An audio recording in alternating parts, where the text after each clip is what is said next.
So here are the details of that new reporting on Trump and nuclear secrets. Former President Donald Trump reportedly shared classified information about American nuclear submarines and their capabilities.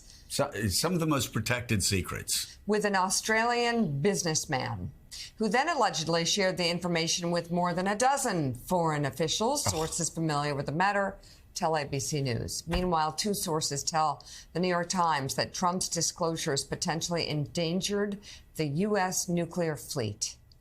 The businessman, Anthony Pratt, is a member at Mar-a-Lago who reportedly discussed the submarines with Trump in April 2021. Great. According to the Times, the former president revealed at least two pieces of critical information about the U.S. submarines' tactical capabilities, including how many nuclear warheads the vessels carried and how close they could get to their Russian counterparts without being detected. It's just staggering. At what point are you a Russian agent? It's just staggering. And at what point do people stop voting for somebody who is actively and aggressively helping the Russians, you try to subvert accidentally this democracy, or just by being a fool? But you help Russia. Sources tell ABC News that Pratt described Trump's remarks to at least 45 other people, including 6 journalists, 11 of his company's employees, 10 Australian officials, and 3 former Australian prime ministers. Why didn't you just go on the Joe Rogan show, dude? The potential disclosure was reported to Special Counsel Jack Smith's team. Enough. This is enough. Richard Haass, how damaging is this information outside the skiff? Let me just keep people a little bit of background here, Joe. You have levels of classification: confidential, secret, top secret. And then at the level of top secret, you have what are called compartments.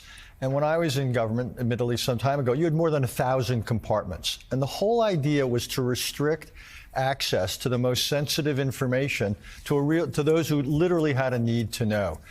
Intelligence dealing with submarines is among the most protected information just because of their importance to American strategic deterrence, to stability more broadly. So the idea that this kind of information was widely shared, this is the kind of stuff, at a minimum, you strip people of their security clearances, and at worst, you prosecute them. So this is just irresponsibility on steroids. In addition, that it gives potentially the Russians all sorts of insights into capabilities on our part, vulnerabilities on their part. Imagine you're a friendly government, Australia in there, Israel, others. What does this do to your willingness to share sensitive information with us? I think this has a really chilling effect on our ability to work with our allies and partners. At the same time, it's a gift to our adversaries. And Richard, you have to put this in context, do you not, of when this took place, which is April of 2021, which is when we now know those boxes of classified documents were stuffed in every corner of Mar-a-Lago. In other words, not a one-off, exactly, a pattern. Just what I was going to say. This is not an exception. This is the rule. And this is part of a pattern of irresponsibility, of negligence, and essentially law breaking. Again, and dealing with some of the most sensitive national security secrets that we own. So, Richard, what's the fallout now today with this revelation in the national security community? Like, how does this scramble what the U.S. needs to know or protect and be aware of? What, Australia is an ally, but not everyone this guy spoke to may have been. Well, again, I would expect foreign governments are looking at what they might have shared under the Trump presidency, trying to do a bit of a damage assessment. Yeah. Imagine if certain stuff was shared with us, reached certain other countries, what might that mean? If I were in the Navy, I would be thinking about what difference does this make? Specifically, what was potentially shared if it reached the Russians? What would be the tactical or strategic consequences of that information? And I don't know. I don't have access to this information, Jonathan. Right. When I was in government, I had no need to know this sort of thing. Again, this is really restricted to people in the military, in the intelligence community, dealing with this type of military involvement. This is not, the average, no diplomat would have access to this. You didn't need to know it. So, Sam, just to get on the record here, the Trump people say the story lacks proper context. Unclear what the context is under which you would talk about the capabilities of nuclear submarines with an Australian businessman on the patio at Mar-a-Lago. Provide some context, please, Sam. Yeah, the context is what was on the menu that night, what they're eating, the appetizers. Yeah, we need to know that. No, I can't get by Richard's point that if anyone else lower than Trump had done this, right? Just, imagine someone who had, unique access to this, a staffer, and went about spilling this. We would probably be looking at a prosecution, right? And this is just, the double standards, or the different standards, I should say, that Trump is held to are not just political, right? Like, I know a lot of Democrats out there saying, oh, my God, if Joe Biden were to have done this, if Hillary Clinton were to have done this, we would never stop hearing about this. And that's probably true, right? We heard forever about email servers. But the real double standard is, Trump and people below him. And he does things that other people would be prosecuted or fired for.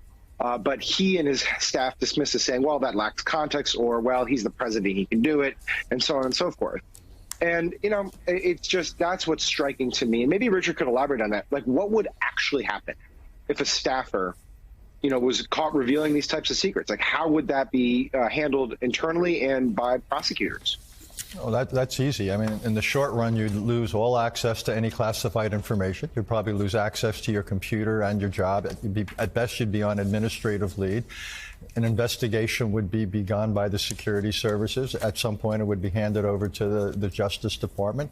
And we've seen this. This is what happens to people who are either reckless with classified information, and in some cases that actively handed it over to others. This is not a gray area. This is pretty black or white. Yeah, I mean, it's pretty black and white. And you look back again and look at officials who have done so far less. Look at General Petraeus. Which, of course, the great irony here, Willie, is General Petraeus. One of the reasons Donald Trump said that he didn't select General Petraeus as Secretary of State is because he had classified information on his laptop. Nothing like this, nothing like nuclear secrets. And that he just couldn't let him be Secretary of State because it was so offensive to the other generals who were working with him. You look at Sandy Berger, again, nothing close to nuclear secrets or nuclear war plans. You look at Director Deutsch of the CIA. These are all people who took things that Richard, I mean, will tell you, well below nuclear secrets, because nuclear secrets are some of the most protected secrets. You think about, let's say that General Mattis had leaked information or blabbed information about war plans, nuclear secrets, or nuclear subs. He would have been prosecuted. He probably would have spent time in jail. And that's what's so irritating about Republicans talking about double standards. Nobody has lived by a double standard like that and been given a wider berth than Donald Trump. And here's yet another example of it. This would send any of those people straight to jail. Yes. Yeah, and it has sent people to jail for much less. And it is this bigger idea, as you say, of grading Donald Trump on a curve. Why does he get a pass on this stuff when no one else would? Why do Republicans go, oh, yeah, he said he thinks the General Milley should be executed. That's just him popping off. It's Donald being Donald. They've moved the window so far that they excuse almost everything. And there's an important point to make here, that this isn't just a fascinating story or a curiosity. This information, according to the New York Times and ABC News, intersects with Jack Smith, the special counsel's investigation, which may now call Anthony Pratt, this Australian businessman, as a witness in the documents case against Donald Trump, displaying further how cavalier he was with classified information around Mar-a-Lago. All right.